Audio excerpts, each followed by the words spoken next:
Boa noite, sejam todos bem-vindos para o nosso estudo das obras de Manuel Filomeno de Miranda, psicografadas por Divaldo Franco. Nós estamos estudando a série sobre obsessão e vamos comentar sobre o sexto livro, que se intitula Loucura e Obsessão.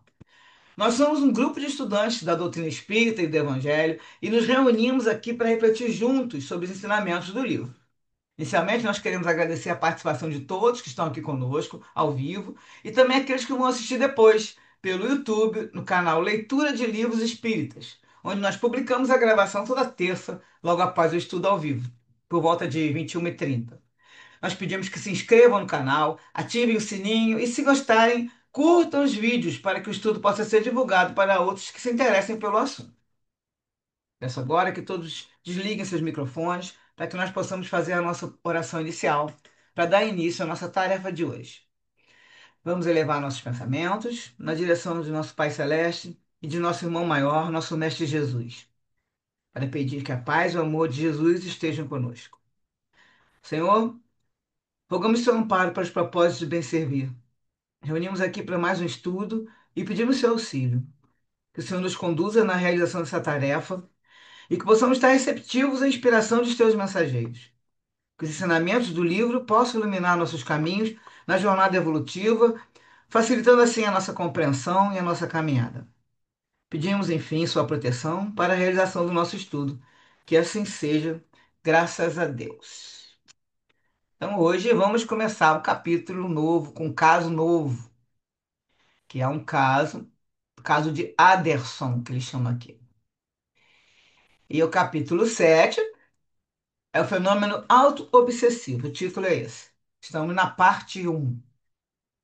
Então, o Miranda está contando, né, que eles, retornando ali, eles estavam dentro daquele centro de, no caso de matrizes africanas, que a gente entende que é de Umbanda, e eles saíram de uma sala, então foi começar a ver as outras, que acabou o caso daquele rapaz de antes, agora eles saíram para ver o que estava acontecendo no resto da casa. Então ele fala: retornávamos ao mundo das extravagâncias humanas, a que se fixavam grandes populações espirituais mantendo intercâmbio constritor, ou seja, estreito, com os homens. Isso aqui eu vou passar já já um comentário da Eulália para a gente poder perceber quão importante foi essa frase aí, quando mostra que as pessoas, com as suas extravagâncias humanas, vão fazendo o intercâmbio com os espíritos, né, que estão nessa mesma, que estão nesse estilo de faixa, e aí vai fazer um intercâmbio bem estreito, né? E ele continuou comentando sobre o ambiente. O odor das velas e dos defumadores misturava-se ao dos corpos em contorções na sala abafada. Os transes variados prosseguiam, enquanto espíritos diligentes buscavam auxiliar os enfermos de ambos os lados os planos da vida, conscientes do que faziam e animados por propósitos elevados. Comenta aí também que tem áudio aberto aí. Ele comenta aqui também que os espíritos estavam auxiliando, que ele fala, os espíritos diligentes são aqueles espíritos que ali que ele comentou, que estavam sempre ajudando ali é, na, dentro desse centro, né? E querendo ajudar os dois. E ele fala que no caso eles estão sempre por propósitos elevados, né? Interessa em que lugar que eles estão, no caso, nesse centro de Umbanda. Eu queria reforçar isso. Vimos mães desencarnadas que traziam filhos domiciliados no corpo e que o sono libertava parcialmente, a fim de receberem ajuda. Eram vítimas do alcoolismo, da dependência de drogas, de obsessões pungentes. E aí veio uma observação nesse momento que é para lembrar, né, que no Livro dos Espíritos, na pergunta 401, Kardec vai indagar: durante o sono a alma repousa como o corpo? E a resposta é não. O espírito jamais está inativo.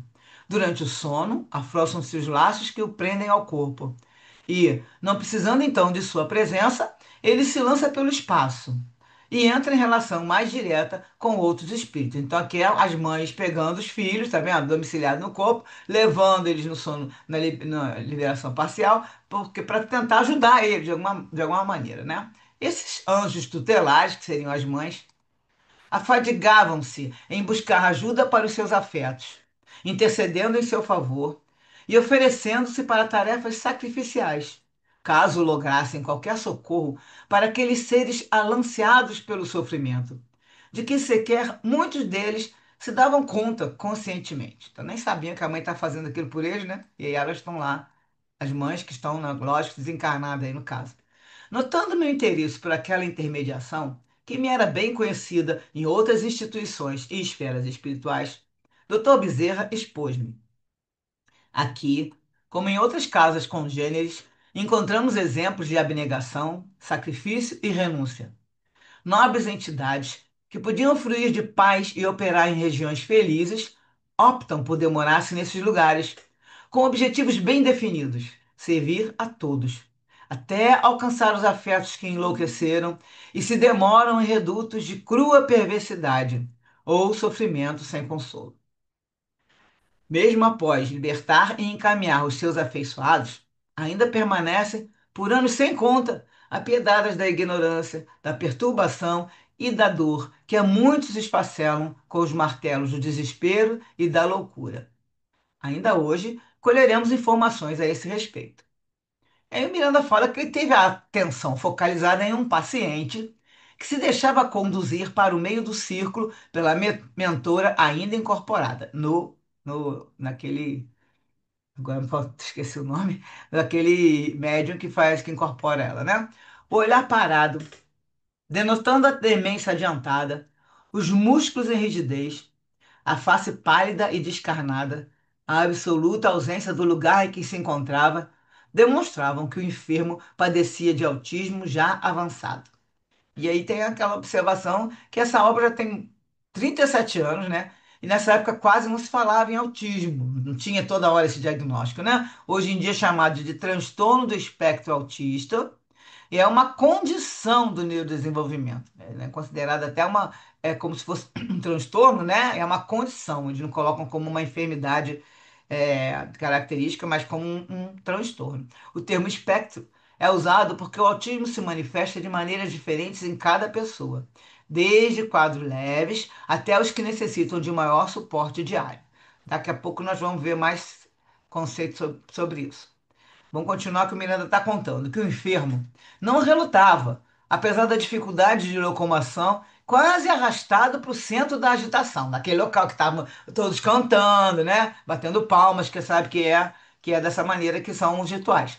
Ali posto, foram entoados pontos diferentes, que são aquelas músicas, e se lhe aplicaram passes, do meu ponto de vista desordenadamente, que ele parecia pouco assimilar permanecendo na mesma invariável postura de semi-morto, em situação apenas vegetativa.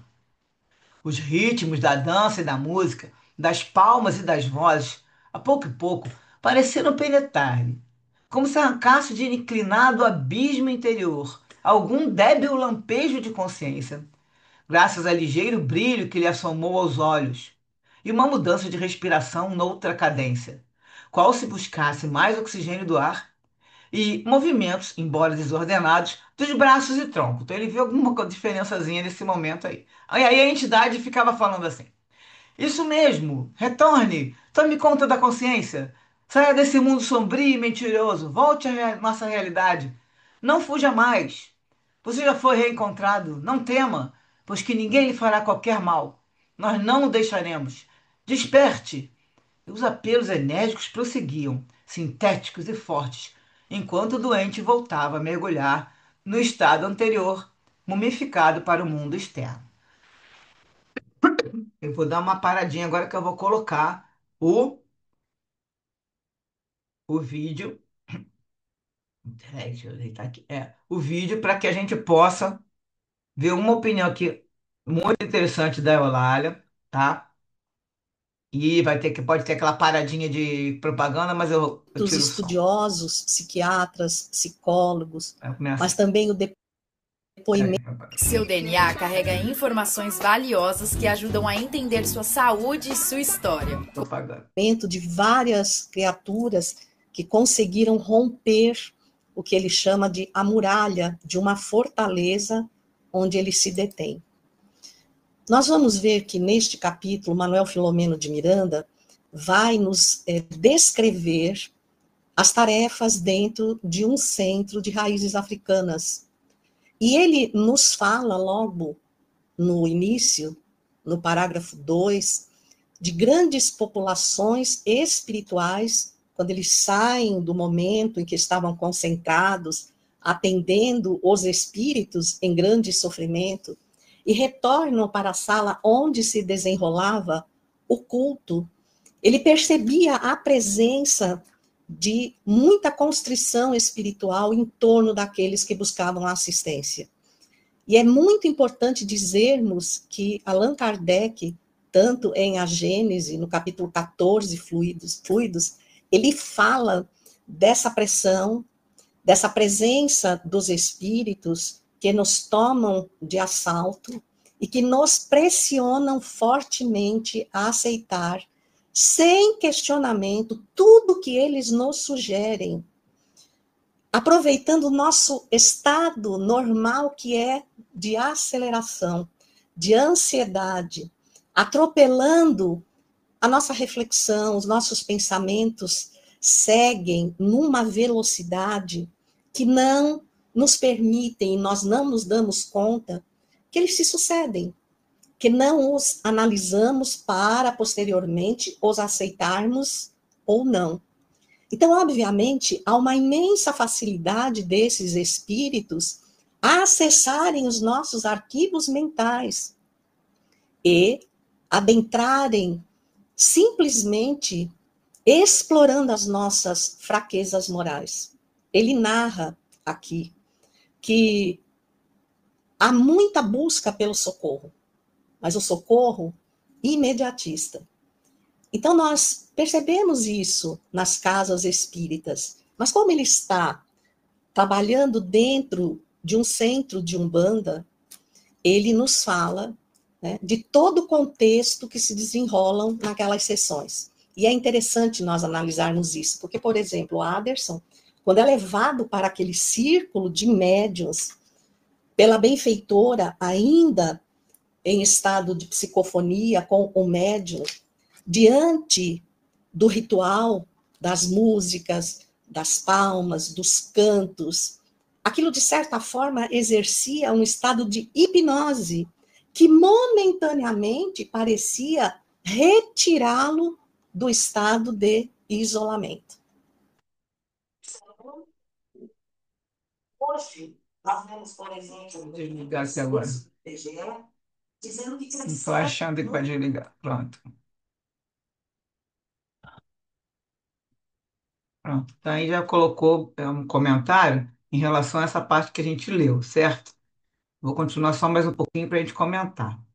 Então, aí, foi que em relação ao transtorno de espectro autista, vieram algumas informações também, falando que atualmente, né, e aí depois a gente tem que ver que também parece que mudou mais, um pouquinho mais detalhado, eles colocam que tem classificação em 3 níveis de suporte, baseado na intensidade dos sintomas. Do caso desse aí, do Adelson, ele está no suporte que precisa de maior suporte, porque ele realmente não tem nenhum controle de nada, né? Do corpo, de nada. Aí diz que o primeiro suporte é o leve, o do 2 é o substancial, e o terceiro é aquela pessoa que tem muito, que precisa de muito amparo, né? Os sintomas comuns em todos os níveis é essa em relação à comunicação e interação social. Eles têm dificuldade em manter contato visual, reconhecer expressões faciais e entender a linguagem não verbal. Esse aí é um dos sintomas. Comportamentos restritivos e repetitivos, tendo interesses intensos em atividades específicas, dificuldade de lidar com mudança na rotina e fazer movimentos repetitivos. Em relação à sensibilidade sensorial, a sensibilidade é muito aumentada ou diminuída a estímulo como barulho, textura, cheiros, sabores. E a inteligência é muito diversa. Tem pessoas que têm, no caso, transtorno, uma inteligência abaixo da média, muitos podem ter inteligência normal e outros até acima da média, como tem muitos casos, né? Incluindo habilidades específicas. Bom, as causas não são totalmente conhecidas até hoje. A pesquisa científica se concentra sempre o esforço no estudo da predisposição genética, achando que está tudo na genética, né? Analisando mutações espontâneas que podem ocorrer no desenvolvimento do feto e a herança genética passada de pais para filhos. No entanto, já há evidências que as causas hereditárias explicariam apenas metade do risco de desenvolver TEA. Fatores ambientais que impactam o feto, como estresse, infecções, exposição a substâncias tóxicas, complicações durante a gravidez e desequilíbrios metabólicos teriam o mesmo peso na possibilidade de aparecer esse distúrbio. Nós vamos ver aqui agora. Uma entrevista, eu esqueci de colocar o ano, mas eu lembro uma coisa de 2022, depois até coloco aqui, que foi essa entrevista, do, com o Dr. Maciel, o Dr. Carlos Eduardo Sobreira Maciel, e tá, foi pela Folha Espírita, e ele fala, isso tem um artigo que chama Muito Além dos Neurônios, Autismo e Espiritismo. Esse médico, Dr. Marcel, ele é especialista em psiquiatria do corpo clínico do Hospital Espírita André Luiz, de Belo Horizonte, e é membro da AME, né, Associação Médico Espírita de Minas Gerais. E a entrevista foi a seguinte, Ismael Gobo, que estava entrevistando, perguntou para ele, o que é autismo? E ele responde, o autismo é um transtorno invasivo no desenvolvimento que se manifesta antes dos 3 anos de idade. Ele se caracteriza por um desenvolvimento anormal e por alterações em 3 áreas: interação social, comunicação e comportamento. E a Folha, o Ismael pergunta: por que ele acontece? A maioria dos casos de autismo tem causa desconhecida. Alguns decorrem de condições médicas, dentre as quais infecções intrauterinas, rubéola congênita, doenças genéticas como a síndrome do X frágil e a síndrome fetal alcoólica, quando a mãe, no caso, tem ingestão de álcool na gravidez, né? Essas são as mais comuns. Todavia, as causas, na maioria das situações, são desconhecidas, um verdadeiro mistério para a ciência. Existe tratamento para o autismo? Do ponto de vista médico, podemos dizer que não há um psicofármaco específico para tratar o autismo. Os medicamentos utilizados são ministrados para controlar as agitações psicomotoras e as auto- e heteroagressões produzidas pelos indivíduos autistas. O autismo é uma doença muito complexa que requer uma abordagem multidisciplinar, envolvendo educadores, psicólogos e terapeutas ocupacionais, visto que requisita atenção para as questões educacionais e de socialização. Como médicos espíritas, sabemos da importância da terapêutica complementar espírita que a doutrina nos recomenda. Nesta patologia, via de regra, há severos débitos passados, com consequente obsessão espiritual, o que indica o tratamento desobsessivo, aplicação de passes e o uso da água fluidificada. E aí o repórter vai perguntar, porque é o título do trabalho do Dr. Marcel, né? As marcas espirituais. E ele fala, o que são as marcas espirituais sobre as quais você fala? Ele diz, essa é uma terminologia genérica que utilizamos para tratar do assunto a que nos referimos à causalidade mais profunda do autismo. Então, aquela causa que os médicos não entendem, né? Encontramos nas obras de literatura médico-espírita esclarecimentos sobre as causas e o processo de formação dos sintomas, o que nos proporciona uma nova leitura dos sintomas autísticos em que cada indivíduo é visto sob a ótica reencarnacionista.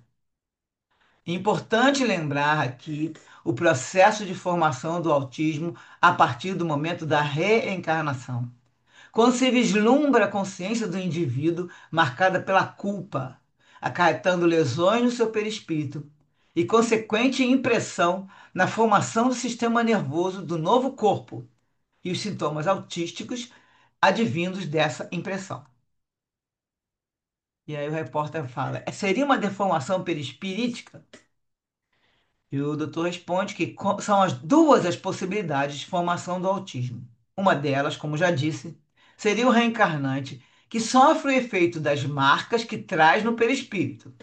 Esses danos perispirituais levam a lesões do sistema nervoso, que, por sua vez, desencadeiam as manifestações de natureza autista. Neste caso, o indivíduo não consegue se comunicar por causa de deformações ou lesões nos corpos astral e físico. Então, vai ter uma lesão também no físico, no caso, na formação nervosa, né? Do encarnado. A outra possibilidade seria esse espírito, marcado com a consciência da culpa, temendo uma reencarnação compulsória, na qual colherá os efeitos de faltas passadas. Nessa situação, o espírito rejeita a reencarnação, provocando o autismo. Ocorre um severo processo de autoobsessão, por abandono consciente da vida, um autoencarceramento orgânico. Neste caso, mesmo não havendo uma lesão direta no perispírito, a rejeição à reencarnação e a recusa à comunicação danificam o cérebro. Então, o autismo pode ser considerado uma marca espiritual? E aí, Marcel responde: sem dúvida. As raízes desse comportamento são encontradas em tempos remotos vividos pelo espírito milenar. Segundo Bezerra de Menezes, no livro Loucura e Obsessão, que é esse que nós estamos estudando, muitos espíritos buscam, na alienação mental, através do autismo, fugir do resgate de suas faltas passadas, das lembranças que os atormentam e das vítimas que angariaram neste mesmo passado. Aí o repórter pergunta: há casos de autistas que alcançaram a cura total? E ele responde: é uma situação muito rara. Mas há casos na literatura de pacientes que alcançam uma certa autonomia e uma melhora surpreendente, inusitada e muito incomum. Há inclusive livros publicados por esses autistas. Mas há que se ter cuidado com o diagnóstico, porquanto há casos rotulados de autismo que na realidade não o são. O autismo é uma doença complexa, até no sentido de se fazer o diagnóstico diferencial com outras doenças. E para fechar aqui, nós vamos ver no livro Uma Busca Interior de Joana, Autodescobrimento, Uma Busca Interior de Joana de Anjos com Divaldo, no capítulo que fala distonias e suas consequências. Lembra que, assim, distonia, ela é uma perturbação das funções do organismo, frequentemente de origem psíquica, mas também é um transtorno do movimento caracterizado por contrações musculares involuntárias e espasmos, muitas vezes repetitivos, podendo causar dores. No caso aqui, eu acho que a Joana quis falar em relação a essa perturbação do organismo, porque ela começa falando que na raiz de qualquer enfermidade encontra-se a distonia do espírito. Então, né, não seria essas contrações, seria essa perturbação de origem psíquica. Na raiz de qualquer enfermidade, gente. Guardar isso aqui sempre, porque é o reforço. Tu vê que agora a Joana fala o Bezerra. Então, assim, é sempre a raiz está no espírito. Que deixa de irradiar vibrações harmônicas, rítmicas, para descarregá-las com baixo teor e interrupções que decorrem da incapacidade geradora da fonte de onde procedem. Na mesma ordem estão os conflitos, os transtornos psicológicos, os distúrbios fóbicos e outros da área psiquiátrica. Mesmo quando a sua psicogênese se encontra na hereditariedade, nos fatores estressantes, nos socioeconômicos, nos psicossociais e emocionais, as causas reais se originam do ser espiritual, que é sempre o agente de todos os acontecimentos que dizem respeito ao ser humano. Esse feixe de energia pensante, que é o espírito, tem, assim, até foi frisado que a Joana chama, né, o espírito de um feixe de energia pensante, que é uma coisa interessante, né? E esse feixe age o espírito, e ao fazê-lo, preserva a capacidade que lhe é peculiar ou perturba de acordo com o direcionamento de suas manifestações. Exteriorizada a ação mental ou física do espírito, né? Ondas de energia carregadas de força viajam no rumo que objetiva e, conforme a sua qualidade, positiva ou negativa, potencializa ou desconecta os núcleos do corpo intermediário, que é o perispírito, resultando em capacidade de saúde ou receptividade à doença. Então, vamos parcelar aqui, né? Exteriorizou a ação mental física. A pessoa joga as ondas de energia carregadas de força. Aí viajam no rumo que você objetiva. Qual é a sua qualidade? Positiva ou negativa? Positiva, você potencializa os núcleos do corpo, resultando em capacidade de saúde. Negativa, você desconecta os núcleos do corpo, do perispírito, no caso, e resulta em receptividade a doenças. Todo conflito procede do ser que pensa, do direcionamento das suas aspirações, das suas atitudes próximas como remotas.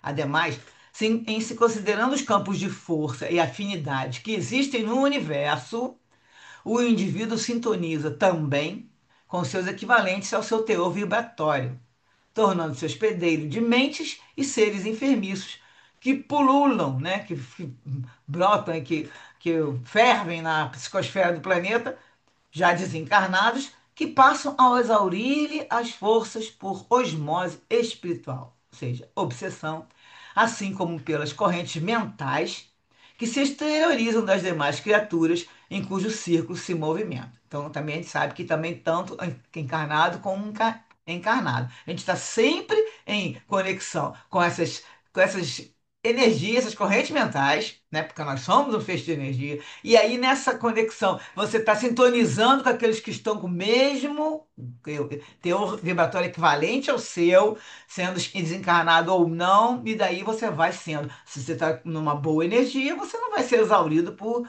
uma força, né? Então, por osmose espiritual, no caso, obsessão. Você às vezes se fortalece, um grupo, né? A gente chega em locais que a gente vê que a energia é boa, a gente sai de lá feliz, contente, se fortalece. E locais que a gente está sentindo que o negócio, o ambiente não tá bom, tá pesado, a gente está sintonizando justamente com esses seres que estão ali enfermiços.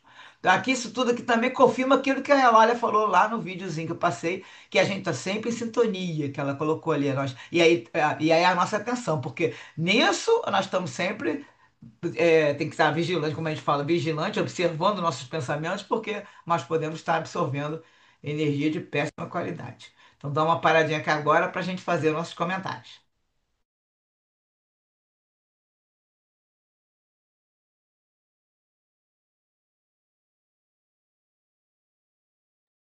Muito conteúdo, né? Mas vamos comentar. Fala, Tereza. Boa noite a todos. É, eu estou até emocionada com esse tema, porque eu tenho um filho autista. Ele tem 40 anos. E realmente, quando, naquela época, as ultrassonografias não eram nítidas, eram diagnósticos superficiais, né? Mas quando ele nasceu com o perímetro encefálico um pouco menor. E o médico falou: olha, vamos fazer alguns exames, vamos fazer é, tomografia. Fizemos todos esses exames. E deu uma pequenina alteração.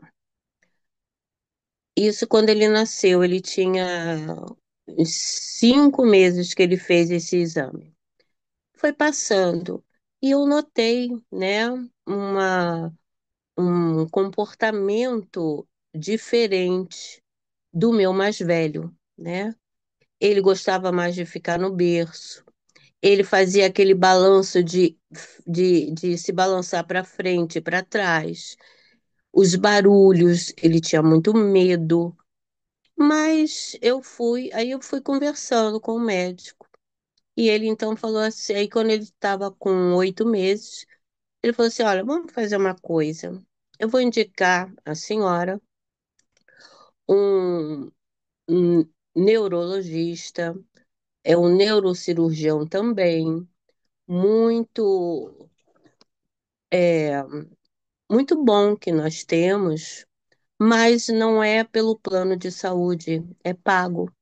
Mas eu aconselho a senhora a ir, porque é muito bom. Então nós fomos. Era uma médica. Só que era aquela médica das celebridades. Quando eu entrei na sala, tinham artistas com seus filhos. Eu falei, poxa, é boa, né? Vamos esperar, tomara que tudo dê certo. Tomara que ela me fale o que é isso, o que se trata desses comportamentos. Pois bem, entramos na sala, eu, meu filho e meu marido. Ele, com 8 para 9 meses, não se interessou pelos brinquedos, ficou aéreo, né? E a doutora falou assim, olha, demorou 15 minutos a consulta. ela só disse assim para mim: infelizmente, o seu filho não tem como reagir a mais nada. Daqui para frente, ele só vai ficar realmente assim. Ele não vai conseguir fazer uma escola, ele não vai conseguir se formar. Aquilo, eu estou falando aqui para vocês, dando esse depoimento, porque, desculpa, que é muita emoção. Eu fiquei tão chateada. Eu, eu acho que eu não taquei a bolsa nela, porque quem estava segurando era meu marido. Eu saí dali, paguei a consulta, que hoje deve ser uns R$ 2.000 por volta. Paguei a consulta, saí, não dei tchau, não dei boa tarde, peguei meu filho, vamos para casa. Entrei no carro, não chorei e fiquei martelando aquilo. Eu falei, nunca que meu filho vai ficar assim. Ele vai avançar sim. Os anos passaram e ele realmente tinha, conforme ele foi crescendo, teve esses comportamentos de agressão, mas ele entendia o que eu falava. Ficava não sei quantas vezes de castigo, mas ele entendia. E eu, graças a Deus, comecei a fazer o culto do Evangelho no lar. Tem 38 anos. É, começamos o culto, né? Ok. Ali eu fui tendo algumas inspirações, algum auxílio, né? Então, a gente não tinha nenhum recurso como temos hoje, nenhuma explicação. Eu não tive nenhum diagnóstico como autismo. Essa palavra não existia, não existia. Mas eu fiquei firme. Não, meu filho vai ser. Larguei meu emprego, fui fazer outra coisa, meu marido, deixa que eu tomo conta, fiquei com ele, fazendo, ensinando. E eu posso dizer a vocês, na doutrina espírita, ele foi melhorando, mas ele ainda precisa daquela rotina que eu escreva as coisas para ele fazer. Ele tem 40 anos, é formado em História e E eu me lembro toda vez que a gente pergunta, a gente pode perguntar qualquer coisa de história. Ele devora qualquer livro, é, a doutrina espírita também. Ele já está indo lá na Francisco de Paula, né? Então, imagina se eu acredito naquela médica, né? E vou gastando mais dinheiro com especialistas, foi necessário gastar, porque tem fonoaudiologia, psicóloga, tem uma série de coisas, ok. Mas a nossa força, porque não é fácil não, mas a nossa força é, provou que é capaz da gente fazer. Então, eu sei que ele é um autista do estágio, né, mais leve. A única coisa hoje que ele não gosta, ele não olha nos nossos olhos. Ele não olha nos olhos das pessoas, né? Mas ele só comigo. Ele só comigo que ele faz, né? Então, às vezes, eu estou aqui lendo, daqui a pouco ele senta na cama, mãe, aí eu já sei que ele quer conversar, paro tudo, converso.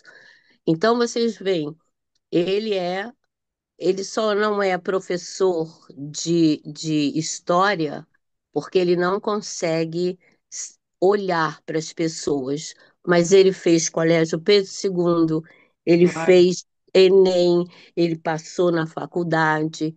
Então, é um depoimento que eu estou dando, é, que hoje, só hoje que a gente tem, né, essa visibilidade dessas crianças desses diagnósticos, que é muito importante, né? E eu, graças a Deus, meu marido, conseguimos contornar isso com muito amor, com uma extrema paciência, e a doutrina espírita nos ajudou muito, mas muito mesmo. Graças a Sim. vocês mesmo, porque você vê que o diagnóstico estava, né, colocando em, não, não tem nada, e olha o empenho, a abnegação sua, dedicação, o que é que transformou. Quer dizer, esse espírito está evoluindo graças a esse amor de mãe, de pai, né? E é esse é lindo depoimento seu, Tereza, muito lindo Tá. mesmo. Graças Obrigada. a Deus. Denise, quer falar, segunda pessoa? No, acho que no final dos anos 80 teve um filme que falava sobre o autismo. Era Meu Filho, Meu Mundo, que ela conseguiu realmente contornar, porque foi exatamente o depoimento que a Teresa deu. Ninguém sabia, não tinha jeito, só ela tem que encostar seu filho ali, não sei o quê. E aí foi só com muito amor. Então eu bato palmas para Teresa e assim, que Deus ilumine cada vez mais, porque ela também conseguiu. Era um filme que era mais um depoimento do que ela falava, né? De que ela conseguiu fazer reverter o autismo, que o filho não queria, ficava, mas ela com tanto amor, com tanto carinho e com, não lembro se tinha espiritualidade, se tinha religiosidade nisso tudo, mas eu sei que ela se dedicou a tirar o filho do mutismo, né? Daquele silêncio. E ela conseguiu. E foi muito bonito o filme. Não sei se ainda tem. O nome do Eu filme vou ver, porque no próximo, próxima semana, no finalzinho, tem uma sequência de filmes desses assuntos aqui. Eu vou ver até se está nessa lista. Meu Filho, é Meu Meu Filho, Mundo, Meu né? Mundo. É Meu Vou, Filho, co- Meu Mundo. É muito vou ver bonito. lá, depois você Foi acha. em dois capítulos, passou na televisão na época, tá? Vou Meus ver se deve parabéns. ter no YouTube E também, né? você que. Aham. Fala, deve ter no YouTube, com certeza. Vou Eu não tentar achar. sei, porque eu sei foi tão bonito e é exatamente isso. É dedicação, troca de carinho, chamar o espírito para que ele passe à frente e que consiga responder. Mas a gente só consegue isso com amor. Muitas vezes, as crianças prematuras que nascem antes do tempo, a gente faz isso. A gente chega ali na incubadora, estou falando porque eu fiz isso com o sobrinho neto, e falava assim: seja bem-vindo, você vai ser amado, você vai ser querido. Então não tenha medo de vir, não tenha medo de ficar aqui, né? Então, isso é importante, essa dedicação, esse carinho, esse amor, tudo isso é muito importante para qualquer tipo de doença, principalmente essas doenças que são fora da realidade, que as crianças ficam, né? No mutismo, o Down, o autismo, as crianças que têm, são agitadas demais. Então, tudo isso é muito importante. Abraçar, conversar, pedir para que ele volte, para que ele chegue perto da gente. E claro, hoje que a gente já sabe disso tudo, muita oração, muita prece, muita oração, porque o espírito precisa disso, tá? E a gente é compensador quando você fala isso tudo e que seu filho senta do seu lado para te fazer um carinho, pedir para você conversar com ele. Olha só, que coisa mais maravilhosa, né?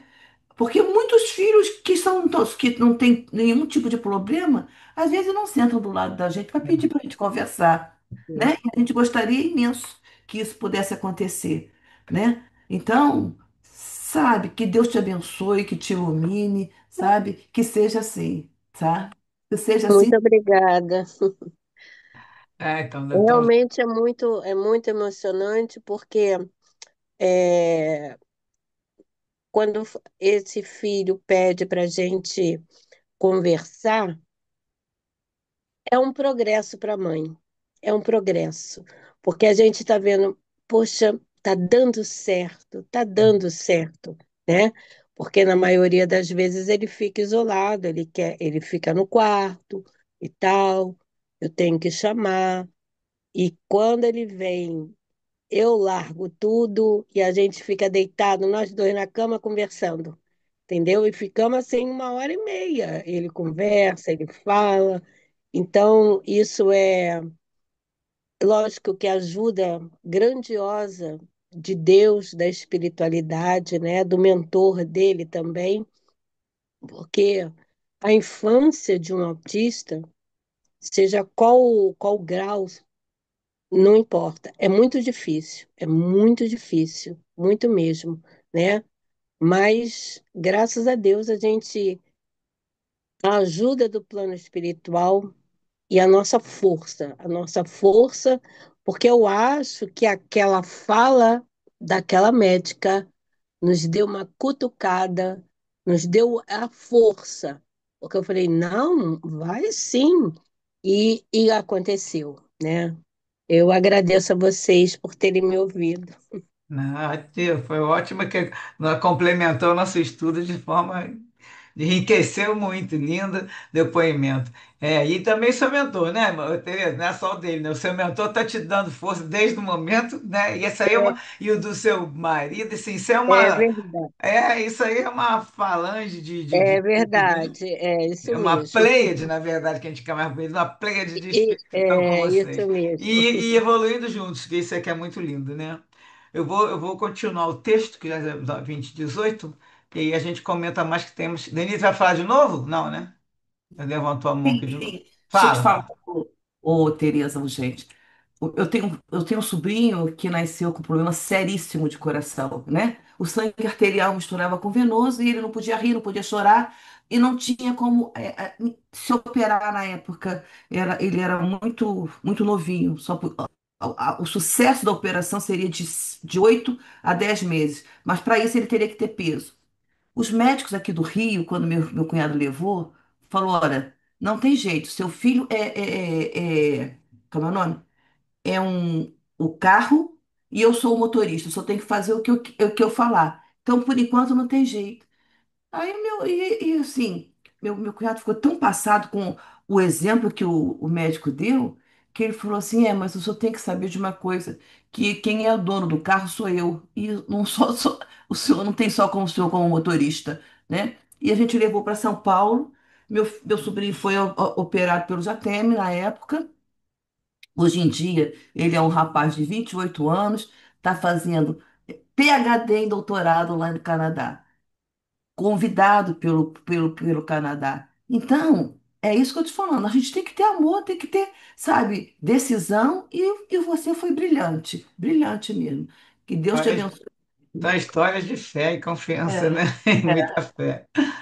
Vou botar aqui agora então o texto para a gente continuar. Depois a gente comenta mais, que vai continuar falando desse mesmo assunto, né? Vamos continuar o caso dele ali. Ele tá lá na roda, que como falou, né? Tá a minha benfeitora ali incorporada e chamando ele. Aí o Miranda comenta: os apelos enérgicos prosseguiam, sintéticos e fortes, enquanto o doente voltava a mergulhar no estado anterior. Terminando assim que a gente parou de falar. Aí o Miranda fala assim: e essa ocorrência, inusitado dessa ocorrência provocou-me inúmeras interrogações. Aí a Miranda fala para o Bezerra: que ocorria com o paciente, junto a quem eu não percebia a presença de obsessores, conforme é frequente em estados de alienação semelhantes? Por que o convocavam ao retorno? O espírito estava fora do corpo, aprisionado em algum sombrio reduto, mesmo reencarnado, ou o que se passava? Porque você vê bem, olha só as perguntas que o Miranda faz, para você ver que ele fala em estados de alienação semelhantes. Ele não entendia nada, primeiro que ele não é da área médica, né? O Miranda não é, o Bezerra sim, agora que o Bezerra vai explicar para ele. Então ele não tinha noção, né? Aí ele já ia continuar perguntando quando o benfeitor, o Bezerra interrompeu ele com paciência. Fala, vamos por etapa. O nosso amigo é o típico autista, conforme a clássica denominação psiquiátrica. Apesar de serem comuns as cobranças obsessivas, paralelamente às enfermidades mentais, este paciente sofre-as menos, porque vem recebendo a ajuda desta casa há mais de 6 meses. Aparentemente, não se registrou qualquer mudança no seu quadro geral. Todavia, sob nossa observação, descobrimos que excelentes resultados já foram alcançados, antecipando futuros benefícios espirituais para ele próprio. E aí agora ele vai contar que aconteceu, né? Os inimigos que lhe adicionavam sofrimento e ainda não o liberaram da cobrança que se permitem, encontram dificuldade de sintonia, graças à assistência espiritual que lhe tem sido dispensada. Embora permaneçam as irradiações das ondas mentais inferiores pelas quais se manifesta a sincronização espírito a espírito, ou seja, o Aderson irradia a onda mental inferior e eles também, só que acontece que a sintonia está tendo dificuldade agora, encontra dificuldade de sintonia, porque tá tendo uma ajuda, né? Vai explicar melhor. É que a cobertura fluídica e magnética que o envolve dificulta a vibração doentia que ele emite.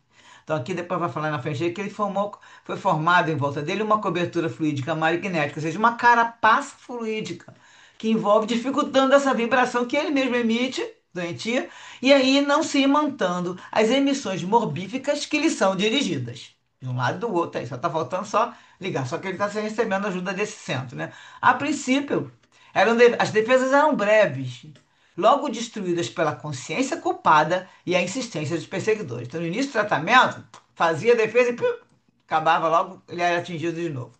Com o tempo, tem havido assimilação vibratória dessas energias benéficas. Então, é o que eu falou, ele criou uma carapaça fluídica. E os intervalos, sem a intoxicação telepática dos adversários desencarnados, vem proporcionando-lhe a revitalização mental, destruindo as paredes do mundo íntimo para onde, apavorado, ele fugiu, desde quando a reencarnação o trouxe à infância carnal. Estamos diante, tecnicamente, de um vigoroso processo de auto-obsessão, por abandono consciente da vida e dos interesses objetivos. Quando o indivíduo mantém intensa vida mental em ações criminosas, que oculta com habilidade, mascarando-se para o cotidiano, a duplicidade de comportamento faz-se-lhe cruel transtorno que ele pranteia silenciosamente.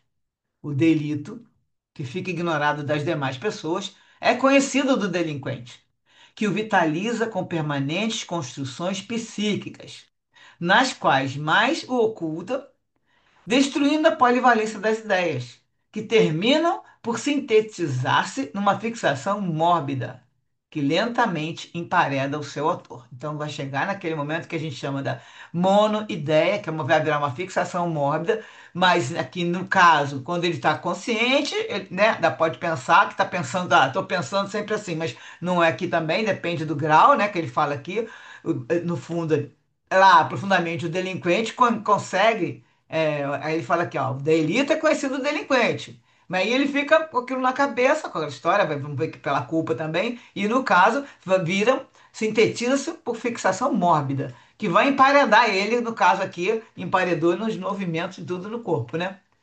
Passam desconhecidos pelo mundo esses gravames, que o eu consciente sepulta nos depósitos da memória profunda, sem que eles se aniquilem, ali permanecendo em germe, que irradia ondas destruidoras envolvendo o criminoso, que fica lá dentro guardado, mas ele não esquece, então fica soltando aquela energia, né, que ele fala, irradiando ondas destruidoras. Às vezes, irrompem como estados depressivos graves e noutras surgem como complexo de culpa, com fundamento real para eles mesmos, que se tornam desconfiados, acreditando-se perseguidos e fazendo quadros de torpes alienações, caindo nas malhas da loucura ou no abismo do suicídio. Artifícios que buscam para aniquilar os dramas tormentosos que os esfacelam interiormente. As cenas hediondas que fixaram retornam, implacáveis, cada vez mais nítidas, sem que quaisquer novas paisagens se lhes sobreponham. Então, nós já vimos também uma coisa parecida com o caso anterior, né, do menino, do Ulisses, que também fica com aquela cena na cabeça e vai, e não tem, e ficam nítidos, e não tem nada que vem para amenizar, que aí ele fala, sem qualquer paisagem que sobrepõe, porque você só fica pensando naquilo, lembrando aquilo. E aí ele vai comentar, nesses casos aqui que ele está contando, que não é só especificamente do autismo, ele fala, não é raro ver-se dama recatada ou cidadão ilustre repentinamente enveredar por um desses trágicos comportamentos, que seria aqui, como ele falou, aqui o caso da loucura, nas malhas da loucura ou no abismo do suicídio, do autocídio, né? Então ele fala que não é raro ver isso acontecer, causando a toda admiração em face da aparente falta de motivos. Então a pessoa acha, ah, tinha tudo na vida. E é sempre, como a gente comenta aqui, está sempre uma causa lá no espírito. A pessoa conscientemente não está entendendo nada, mas no fundo ela tem isso aí guardado e aí pode chegar a uma, no caso, esse trágico comportamento, né? Quando estes não se encontram, quando esses motivos não se encontram na existência atual, ei-los nos subterrâneos da mente, no inconsciente, nos arquivos perispirituais, reclamando por justiça e reparação. Não há quem logre dilapidar o patrimônio da ordem e do bem, sem incidir na compulsória da reabilitação, que sempre se apresenta no curso da evolução do ser reajustando e ensinando-lhe o respeito e o amor à vida. Então a gente vai chegar à hora da compulsória.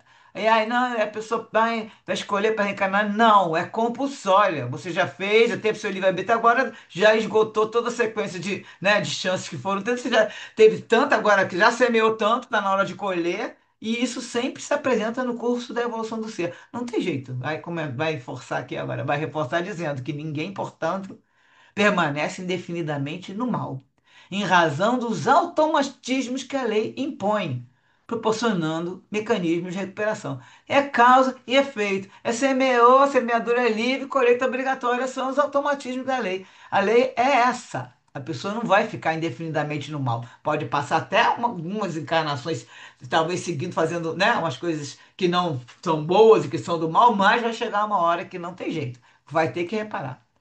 O importante na conjuntura não é o conhecimento que a sociedade tenha das ações nefastas ou nobres por alguém praticadas, mas o autor conhecê-las, não as podendo apagar. Um lado positivo torna-se indiferente que se recebam bajulação e tributos de gratidão pelo bem recebido.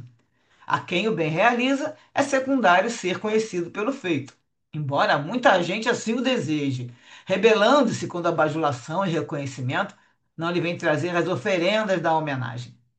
A satisfação íntima, defluente do bem realizado, constitui a melhor e mais grata recompensa a que se pode aspirar. E é mesmo, né? A gente fica tão feliz quando a gente realiza um bem, aí dá uma satisfação íntima, tanto que não tem nada, não precisa de recompensa alguma, a gente já fica contente só com aquilo.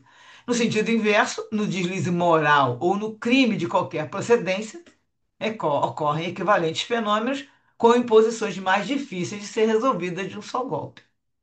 Aí o Bezerra contemplou com ternura e piedade o enfermo, que voltava ao reduto íntimo em que se refugiava e declarou. Agora ele vai contar a vida, como é que ele chegou nesse caso aqui, né?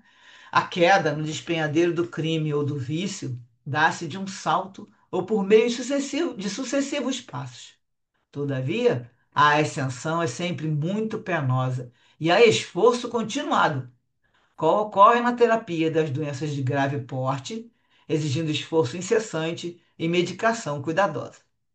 As ulcerações da alma são de gênese profunda, em consequência, doridas no seu processo de cicatrização.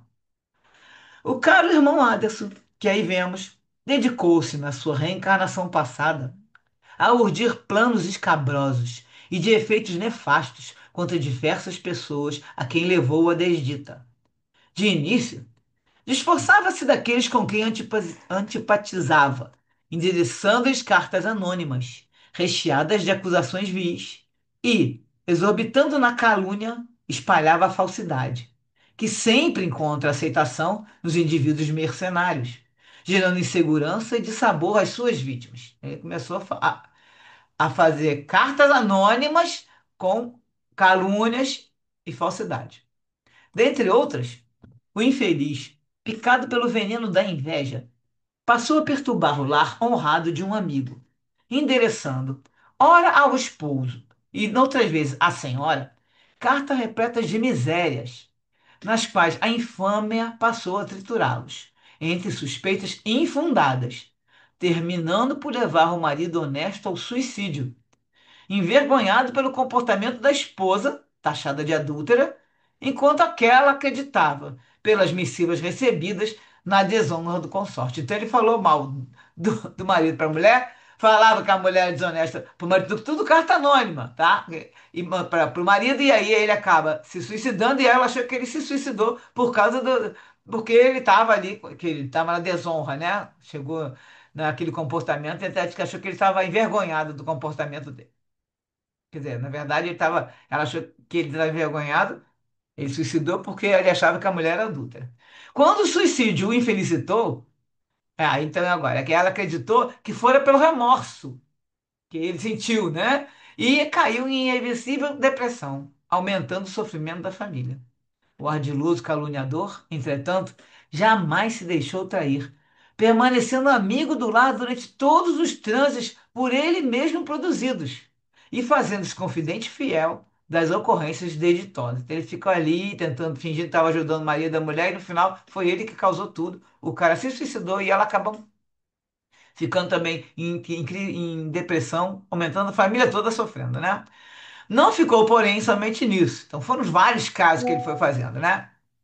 Apaixonando-se por uma jovem que não ocultava antipatia em relação à sua pessoa, endereçou cartas infames ao homem que propôs casamento à mesma, lançando a lama da suspeita contra a honorabilidade e a compostura da criatura desejada. Desgostoso, o noivo, inseguro e orgulhoso, desfez o compromisso. E por quê? Convidado a apresentar razões que justificassem a atitude, entregou-lhe as cartas, que diziam proceder de um ex-namorado, predisposto a fazer revelações para poupá-lo às decepções que, segundo afirmava, sofria enquanto se relacionava com ela. Ante o choque e sem recursos para provar a inocência, a vítima refugiou-se no quarto, de onde se recusava a sair, até que a morte a libertou, após negar-se à alimentação, à vida, em terrível transe de ensimismamento e amargura. Então entrou na profunda depressão também, né? É necessário dizer-se que a inocência não se prova. Antes, a culpa é que pode ser comprovada, em face dos testemunhos e do material que a evidenciam e confirmam.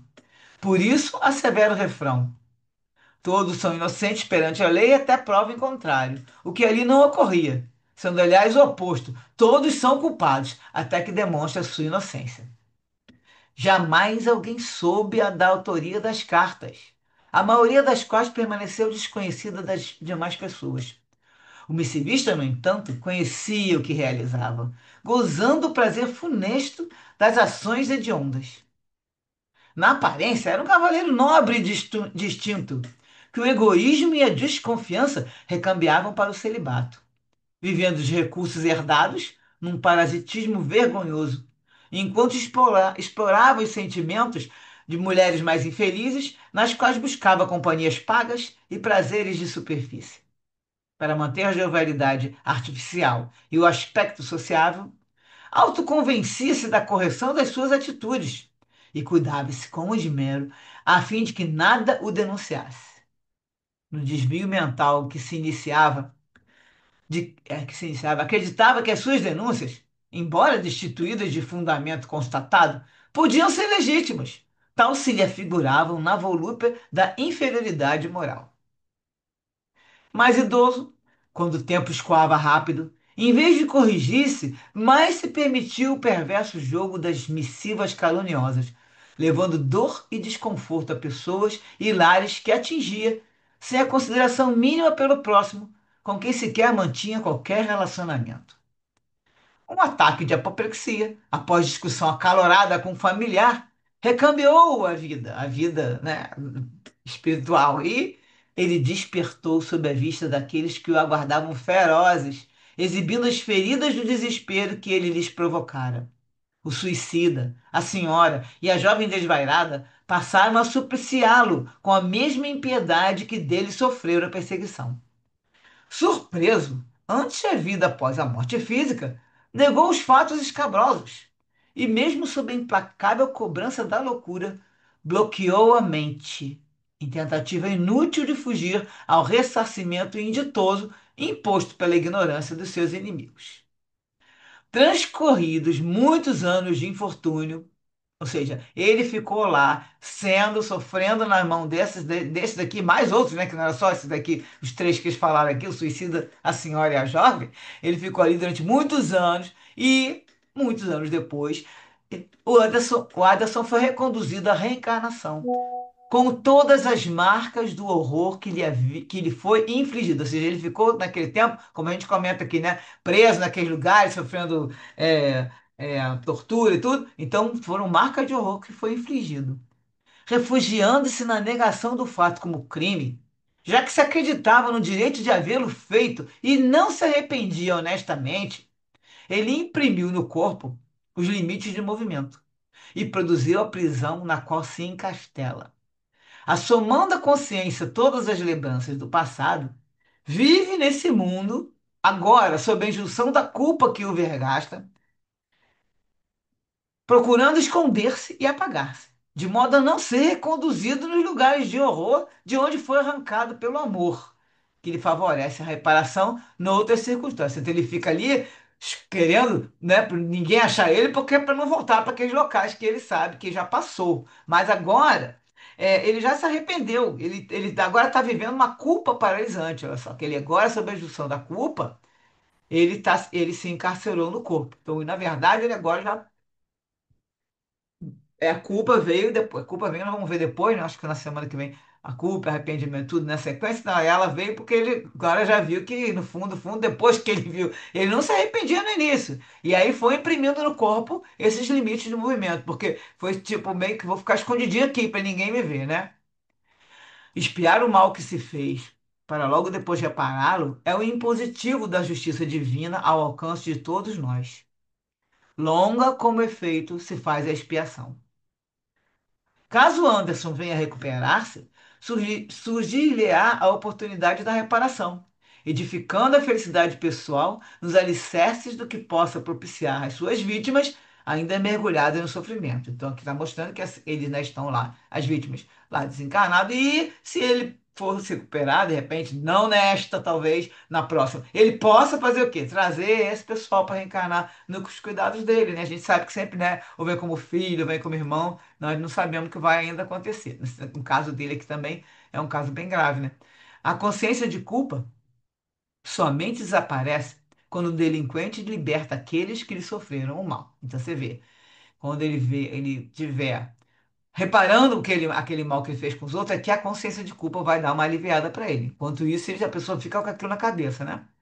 Em curso, neste capítulo, há muitos espíritos que buscaram na alienação mental, como o autismo, fugir às suas vítimas e apagar as lembranças que os espicaçam, produzindo um mundo interior agitado ante uma exteriorização apática, quase sem vida.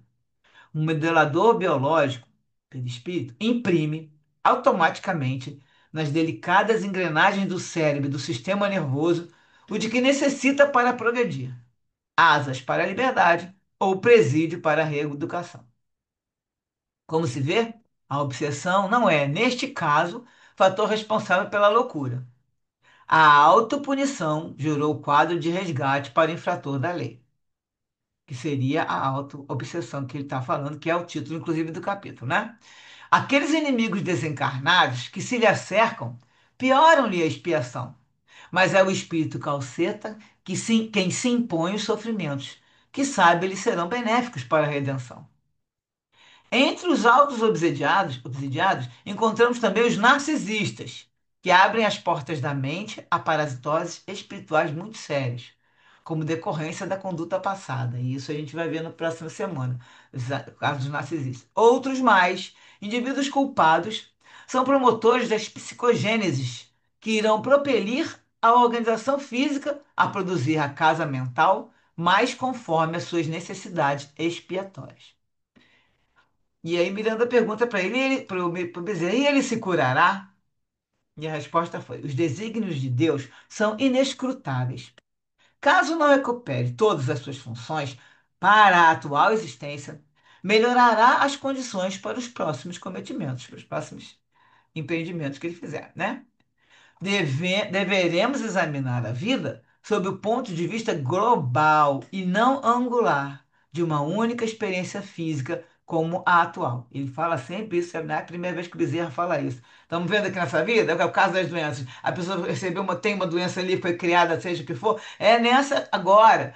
Nesse momento, a gente está numa visão, que é um ângulo só, mas temos que ver uma vista global. Da mesma forma que vamos buscar as origens dos males de hoje no passado do espírito, é justo que pensemos na sua felicidade em termos de amanhã, considerando o presente como uma ponte entre os dois períodos e não a situação única a vivenciar. Dessas atitudes resulta o porvir com todas as suas implicações. Assim, lancemos para amanhã os resultados do esforço de agora. Como comentário, foi citado essa psicóloga norte-americana Helen Wambach, não sei se fala assim o nome dela, ela de 1925, faleceu em 86, foi uma psicóloga norte-americana pioneira no estudo científico da reencarnação por meio da hipnose. Ela desenvolvia seu trabalho de psicanálise normalmente quando esbarrou no conceito de reencarnação. Formada com o tradicional pensamento acadêmico, publicou na década de 70 o livro Recordando Vidas Passadas. E aí, por que que ela tem a ver com autismo? Porque ela iniciou o tratamento de um garoto de 4 anos que tinha sintomas de autismo. Quando conseguiu que ele falasse com ela, ele falou insistentemente que era um guarda de trânsito e deu detalhes sobre essa vida. Então você vê que isso também é uma coisa pioneira, porque ó, ela é de 25, então ela deve ter feito esse tratamento aí. Não, esse livro aqui é dessa época de 86, ela fez esse trabalho aí na década de 70, tô falando aqui, né? Então já é bem pioneira fazendo tratamento no caso de autismo, e aí ela viu que, pô, se ele era autista, ele não falava, e quando fala vai contar que era guarda de trânsito, e deu detalhes sobre essa vida, aí que foi quando, a partir daí, ela dedicou a estudar fenômenos psíquicos, e utilizando a hipnose e relaxamento consciente. Dessa forma, regrediu mais de 2.000 pessoas. Eu achei muito interessante que a- os resultados que ela chegou. Antes disso, eu estou lembrando aqui que eu li mais coisas sobre ela, e ela também teve um momento dela entrar num quarto e ela ter umas visões. Ela deu uma, vamos dizer, mediunicamente ali, ela teve um momento de visão, que ela viu algumas coisas de outros locais, assim, dentro de um quarto. Aí tem mais, é interessante a gente ver a vida dela lá, quem procurar, quiser procurar, ver na internet, vale a pena. Ela utilizou regressão de memória de vidas passadas como método terapêutico, que tem outro livro também, Vida Antes da Vida. Foi uma profissional independente, não estando ligada a nenhuma denominação teológica. Entretanto, suas pesquisas vêm, aí no caso ela vai dar as informações, as mesmas informações contidas na obra básica da codificação espírita. Acho que aqui é o encontro, né? De encontro não, isso aqui está errado. Vem ao encontro, porque de encontro é contra, né? É, as reencarnações são planejadas. Aí olha só as informações que ela vai trazer, interessante. As reencarnações são planejadas antes do nascimento, com a participação do espírito reencarnante quando está em condições, ou pelos mentores espirituais. Perfeito. Na pesquisa, ela detectou que 81%, olha que ele falou que foi mais de 1.000 ou 2.000, deixa eu lembrar, mais de 2.000 pessoas, hein, ó, detectou que 81% haviam optado por nascer de novo por iniciativa própria. Mas, ao mesmo tempo, embora tivesse tido a oportunidade de recusar, sentiram-se na obrigação de fazê-lo. Então, embora tivesse tido a oportunidade de recusar, porque tem gente que fala que a gente não pode recusar, e eu tenho certeza que pode, já pelos muitos livros que eu já li, a pessoa não é obrigada a reencarnar, ela vai, lógico que se abater, vai ficar com a consciência culpada de alguma coisa, ela vai se sentir na obrigação de fazer, como está escrito aqui, né? 68% mostraram-se relutantes, ansiosos ou resignados face às perspectivas de vida. Então, no caso, já estava meio relutante para reencarnar. Os espíritos venerandos informam que entre morrer e nascer, a experiência mais difícil é o nascimento. E eu tenho certeza disso. Na pesquisa, 90% informaram que a morte foi prazenteira, porém o ato de nascer, de viver outra existência, foi pautado como de temor. Antes dos nascimentos, ao encontro do grupo familiar que vai se formar entre afetos e desafetos. E a gente vê isso aqui nos capítulos do Miranda, né? Eles se encontrando, é pai, é mãe, combinando que vai receber o outro como filho, e já tá lá a avó junta. Então sempre tem um encontro do grupo familiar entre afetos e desafetos, né?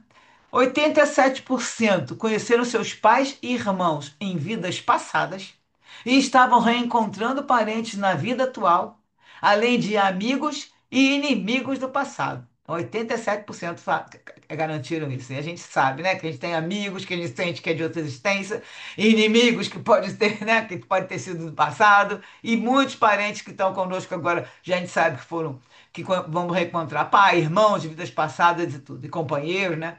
Quase todos foram unânimes em rejeitar finalidades como riqueza e poder. Então todo mundo ele já estava já calejado, né? Gato escaldado, então ninguém estava querendo, rejeitando riqueza e poder. Então, gente, nós não podemos reclamar que nós também rejeitamos antes de reencarnar e estamos aí agora. Não podemos reclamar que a gente não tem riqueza e poder, porque no final das contas a gente já aprendeu, né? Suas metas estavam no desenvolvimento da capacidade de relacionar-se com os outros e amar sem exigência. Olha quanta.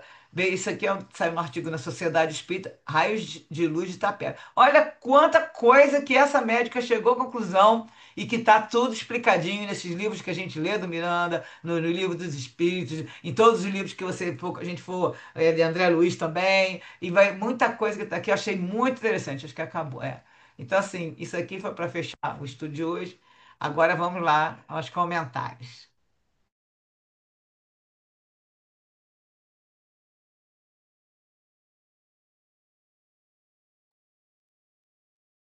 Esse lance de planejar, de reencarnar, e você querer ou não querer é livre-arbítrio, né? Então você também pode não querer. E aí vai ser teu critério também, né? A não ser casos assim que seja compulsório devido a determinadas situações muito graves, né? Que a pessoa até nem tem condições de decidir devido à gravidade do seu estado, né? Às vezes de um estado de doença que a pessoa está vivendo, né? Do espírito está vivendo, e ele precisa reencarnar para que aquilo ali seja expurgado e ele recomece, aí vai de uma forma compulsória. Se ele toma a decisão de que ele não quer, aí ele vai assumir as consequências também, né? Mas é livre-arbítrio, né? Então, segue o barco, né? Mas ele vai assumir as consequências, né? Achei interessante isso, porque eu não tinha, assim, essa dimensão percentual, né? De, de espíritos que não querem, né?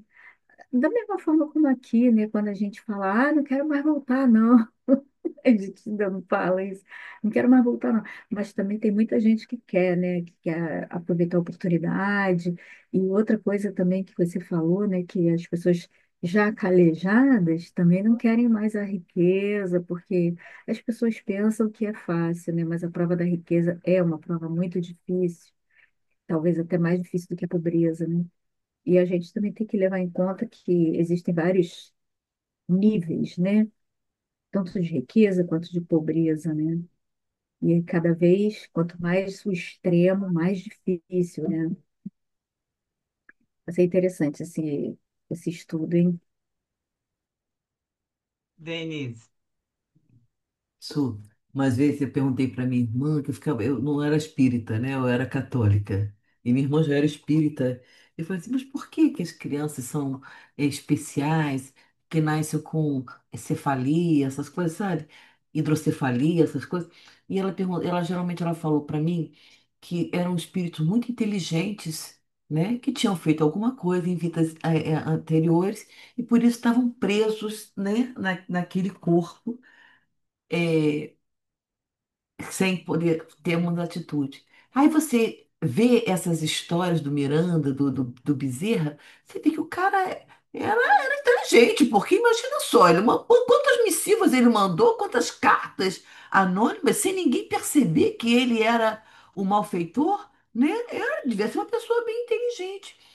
E aí tem a oportunidade de vir e vem assim para se esconder dessas outras pessoas que lá nos outros mundos o faziam sofrer e ficavam é, perturbando o espírito dele, né?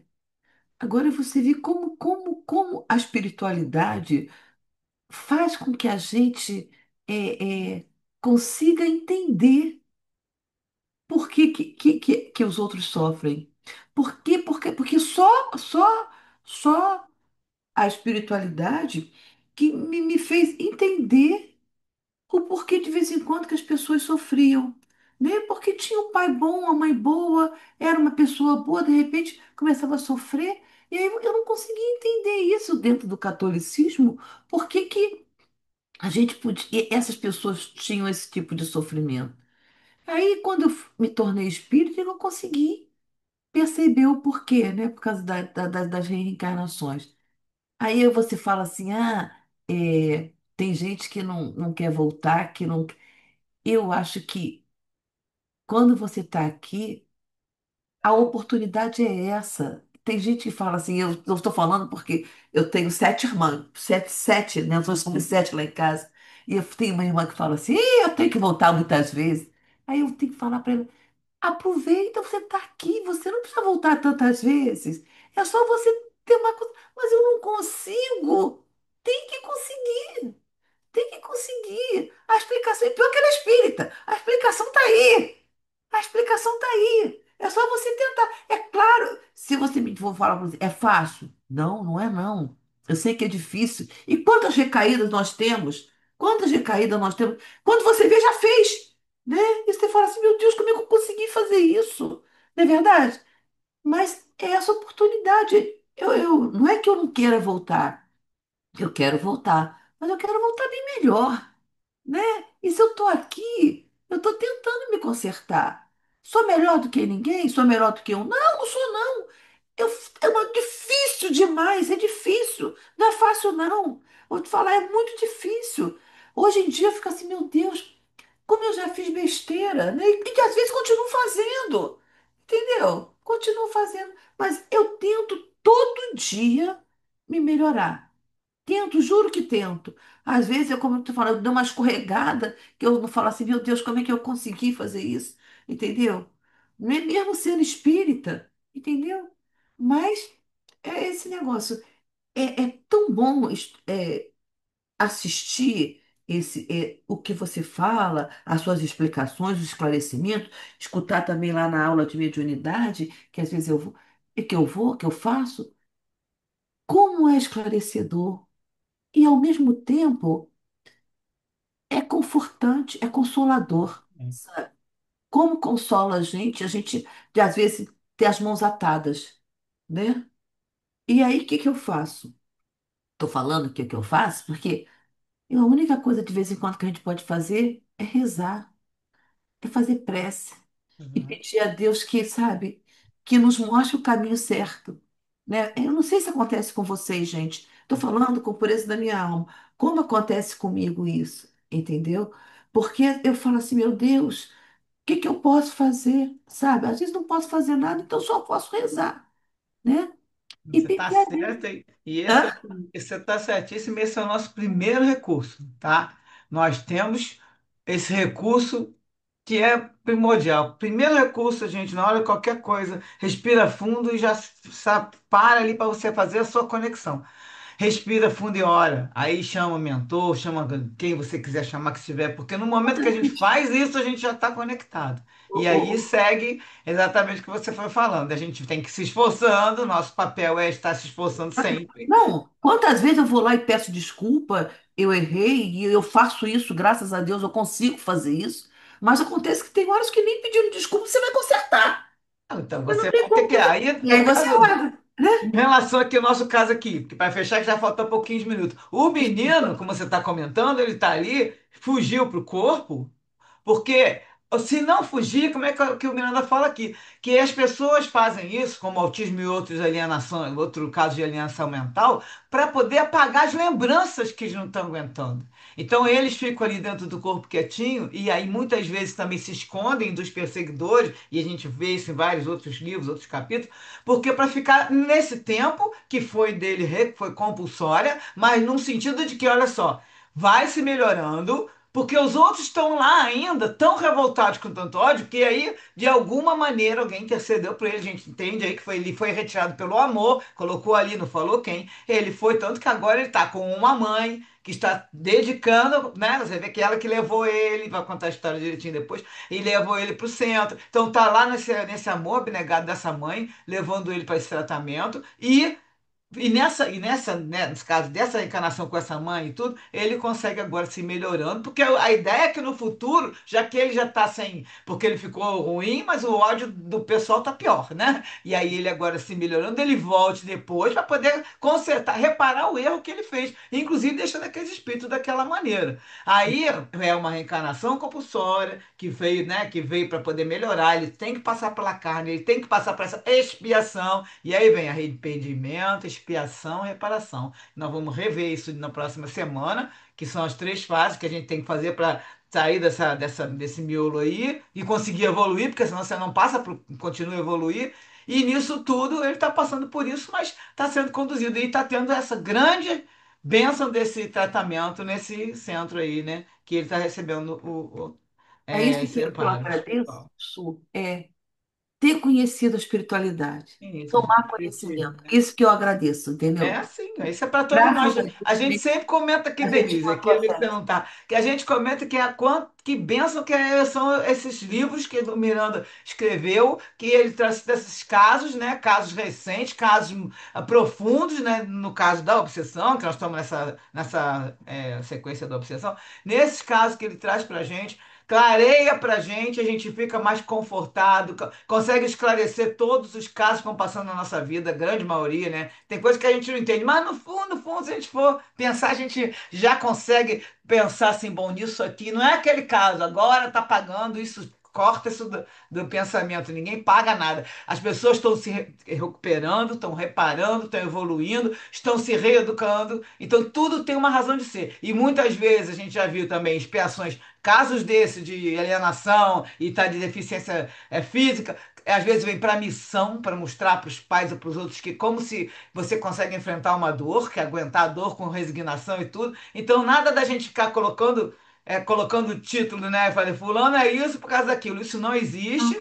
Mas nós temos esse conhecimento para que a gente possa achar. E aí não vai perguntar por que que nasceu uma criança cega, né? Por que que a outra nasce toda deformada e não está lá na vida vegetativa, nunca se mexeu e a outra corre? Aí a gente tem esse questionamento, nós não podemos ter. A gente pode pensar para quê? Mas por que tem milhares de razões que nós não estamos aqui para julgar A ninguém nem gente conhece, analisar, né? A né? gente desconhece. A gente desconhece, mas Graças que a Deus.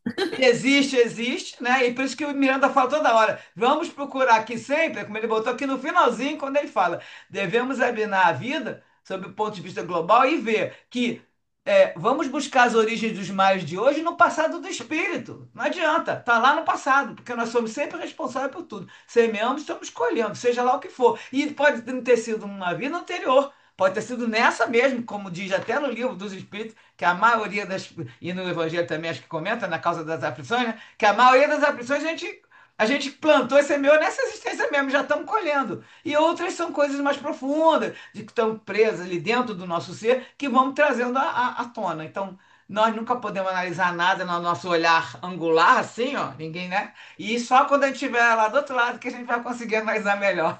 Com nossos estudos, nós já estamos nos adiantando. Lembre sempre disso. Estudando isso tudo aqui, nós já estamos dando um passo na nossa evolução. Quando a gente chegar do outro lado, a gente vai estar com tudo muito mais fácil de entender e a gente vai conseguir ser um tarefeiro de maior qualidade, porque a gente vai conseguir ajudar em mil coisas. Nós estamos aqui aprendendo, graças a esses livros maravilhosos e esses estudos, né, que eu pego no canal, pego no outro, e as pessoas também lá se esforçando para poder esclarecer tudo, e a gente vai conseguindo.